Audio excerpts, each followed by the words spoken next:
Hotspur 0, Arsenal 1. That was the full-time score today at the Lane. Arsenal win their third game in a row at the Tottenham Hotspur Stadium, and I don't care about context, how good they've been over the last few years. That's an absolutely disgraceful stat. That's disgusting.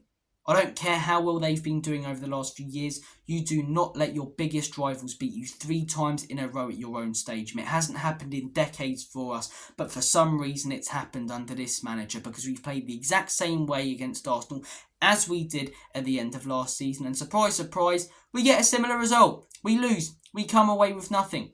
Because what's changed from the end of last season to the beginning of this season? Please, someone tell me. Our style of play, it's exactly the same. I'm not asking the manager to change. I'm not asking him to, play a back 5, but tweak the system a little. Maybe play with a number 6 to cover the 2 centre-backs, or just invert Porro and let Udogie cover them. Nothing's been done to resolve that issue that was clearly there at the end of last season, and it's costing us at the beginning of this season. Set pieces. Why on earth have we not brought in a set piece coach? It is clearly a major issue at this club.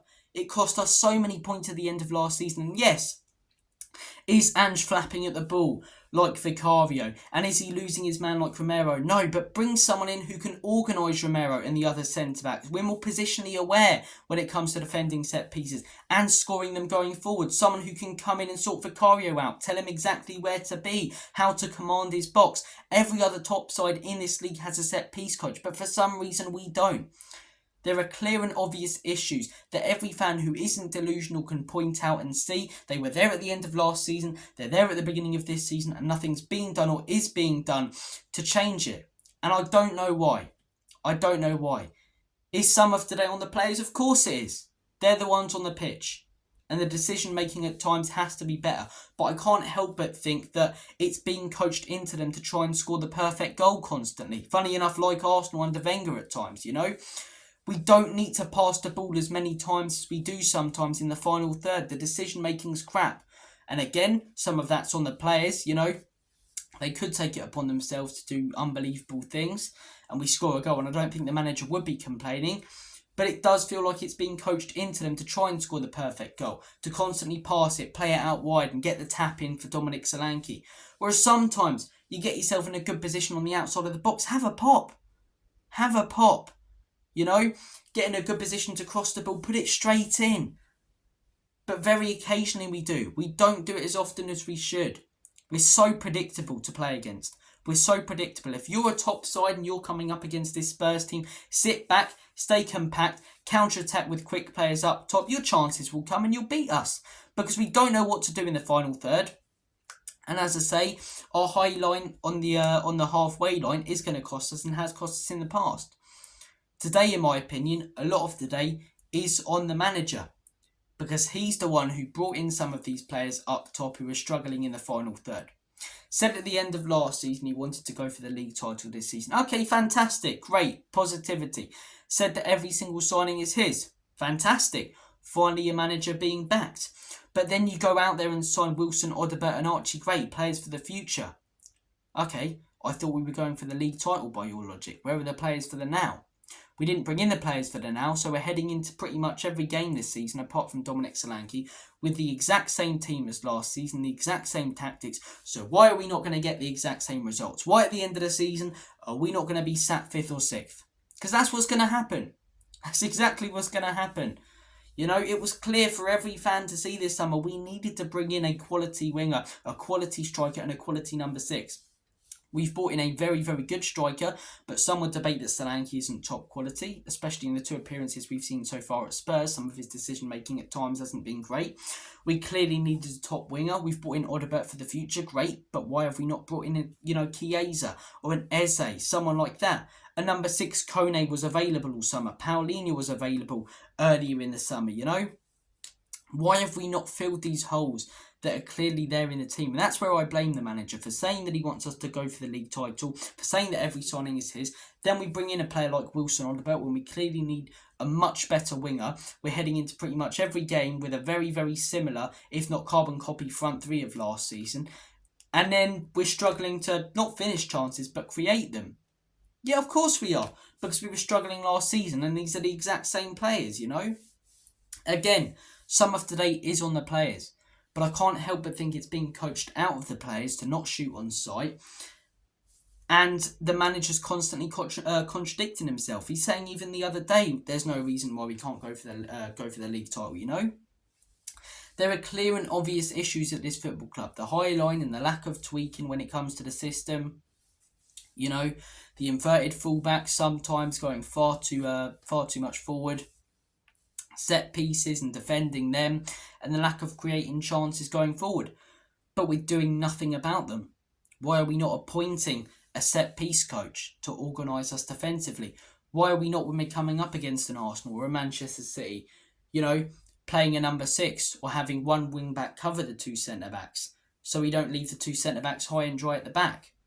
You know, why are we not, signing a top quality player this summer when the manager's saying that every signing is his and that he wants to go for the league title to create more chances and finish better chances, you know? Clear and obvious issues at this football club that the manager knows are there but is doing nothing about, and saying that he thinks we can go for the league title and that he wants to. We're not with those signings that you've made, mate, and with your stubbornness when it comes to your tactics. It's so frustrating. I keep hearing, we're moving in the right direction. Based on what? We've won 13 games out of the last 31. 4 clean sheets, I think, in 32 or 33 games. Something like that. The only stat that I care about is not possession. It's goals scored. It's the scoreline at the end of the game.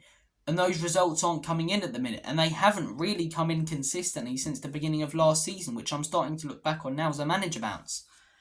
You know? There's no consistency with this manager. We're constantly being exposed for the exact same issues and nothing's being done about them. Doing the exact same thing over and over again and expecting different results. It's insanity. It really is. When it comes to the performance today, I thought playing out from the back we were great. I thought our press so far this season has been one of the best in the league. It's been fantastic. It really has. Playing out, fantastic. The passing through the middle and decision making defensively when it comes to passing, fantastic. But we get to the final third, no one wants to have a pop. No one wants to have a shot, you know? We're trying to defend corners. The goalkeeper's acting like Flappy Bird. No one knows who they're supposed to be marking. There's no organisation. How can we be moving in the right direction when teams don't have to get out of second gear to beat us, whilst we're in 5th and can't even create a proper chance? Let that sink in for a second, you know? I really want Ange to be successful, and I was 100% behind him. I've been saying all weekend I have my opinions on the manager and the club and the players, but that all goes to one side for this game. All goes to one side for 90 minutes. Fully behind the manager, fully behind everyone who represents this football club for 90 minutes. But I see the exact same issues being repeated, and we've lost, as I say, where we've barely laid a glove on Arsenal. It's not like we've hit the bar and the post, and there was a dodgy VAR call, whilst the referee was a bit shit, but there was a dodgy VAR call. There's none of that. We had all of the ball, but did absolutely nothing with it. We're far too calm. The manager's got an obsession when it comes to this system with control of the ball. He hasn't brought in top quality players to create chances. He hasn't brought in top quality players to finish chances. So why, when we're heading into every game with the same tactics, the same teams, should I expect, different results? Someone tell me, please. In terms of performances today, Vicario, look, we'll do some player ratings. Vicario, I'm going to give him a 5. I'm going to give him a 5. Look, again, we need a set-piece coach. When it comes to who to blame for that corner, I think some of the blame goes on Romero. He should be marking Gabriel a lot better. But I really, really don't know why, when it's so close to Vicario, he's not coming out and claiming the ball. Command your box. It's what Raya does so well. A lot of these other top goalkeepers. And it's stopping him from being that top goalkeeper because he's a fantastic shot stopper. His distribution's great. But it's an issue that's not being sorted on, partly because of him, partly because we haven't appointed a set-piece coach. And it keeps costing us in a league like this. And in the Premier League, every team will target it. Back 4, Pedro Porro. I thought defensively in that first half was getting rinsed by Martinelli. Second half he fixed up, looked sharp like Dizzy Rascal. So I think going forward he looked dangerous at times, but just like a lot of other players, when he was in the final third, when he had to make that decision whether to pass it, cross it or shoot it, he couldn't, choose one. So I think Pedro Porro I'm going to give a 6. Mickey van der Ven, I'm going to give a 7. Didn't do anything wrong today, Mickey. Such a solid centre-back, and I wish he'd be given more credit, because if he was in if he was in that Arsenal team, as I say, instead of Gabriel, they win the league, in my opinion. Their defence is solid enough. They probably don't concede over 30 goals if they have Mickey van der Ven in there next to Saliba. So such solid centre-backs. It's not, none of what happened today or what went wrong is on him. He made some great recovery runs. He's a top quality centre-back, so I'm going to give him a 7. Destiny Udogie, I'm going to give a 6. I thought he did all right. Defensively, didn't really get exposed. He just looks like he's lacking pace at the beginning of this season. Just looks a little bit slow, rigid. It's frustrating to see. Midfield 3, Bentancur, up until he got brought off, I'm going to give him a 6. I thought he was switching play quite well. Gave away the ball a couple of times. Though James Maddison, I'm going to give Maddison a 5. The North London derby is a big game for everyone, but the interview he did with Sky talking about it, and just the decision making, the amount of times he got it in a good position where we're trying to, as I say, turn play over. They're running back, they're not compact. Players are out of position. He slows it down, lets them regroup, and then plays a simple pass to the side. We're not breaking them down then, James Maddison, I'm going to give a 5. His decision making was pitiful. He looked slow. Couple of good moments, but yeah, it doesn't get him above a 5, in my opinion. Kulusevski, I'm going to give a 7. I thought he was one of our better players. He had that shot at the end, as I say, maybe he shouldn't have taken it, but I thought Kulu was quite good today. I do. I think he was strong, getting into good positions, and it weren't his fault. He didn't have any major chances where he should have done better. So I think Kulusevski did well. Front 3, Dominic Solanke, I'm going to give him a 6. A few times, a good ball in, came in and he should have done a little bit better. Didn't have a ridiculous amount of service, so it's harsh to give him less. Got involved in a few times, but the reason he's not above a 6 is because of that one moment where we press their back line. He gets it and he takes 3 or 4 touches. Take one and pop it, What's the worst that happens? It's a corner. It's saved by David Raya, Because that close, you're bound to get it on target with the angle you're at. So, Dominic Solanke, I'm going to give a 6. Heung-min Son, I'm going to give a 7. I actually thought Sonny was good today. One of our better players. Switched play a lot. We went down the right-hand side a lot more than we did the left, which I don't get why. So, Sonny was all right. Brennan Johnson, 5. I'm fed up with this guy. I'm fed up with people saying he's all right and he's not that bad. Brennan Johnson, he's just shit, isn't he? He really is. If this manager genuinely... there's no reason why we can't win league titles. And you got Brennan Johnson starting on the right wing. Honestly, so Johnson, I'm going to give a 5. I'm sorry, guys, if I'm coming off all depressed, it's because I am. I'm really, really down and pissed off about this one. I really am. If I fell into a barrel of tits at the minute, I'd come out sucking my own thumb as a Spurs fan. It's a great line from The Office, but I'm trying to think of substitutions. My head's all over the place. Fucking hell, Spurs, man. At home as well. Werner, done all right up until that thing at the end where we just ballooned it and gave it away. So he's somehow so far offside to fucking block the shot from Odegaard. Werner gets a 5. Werner gets a 1. He's rubbish.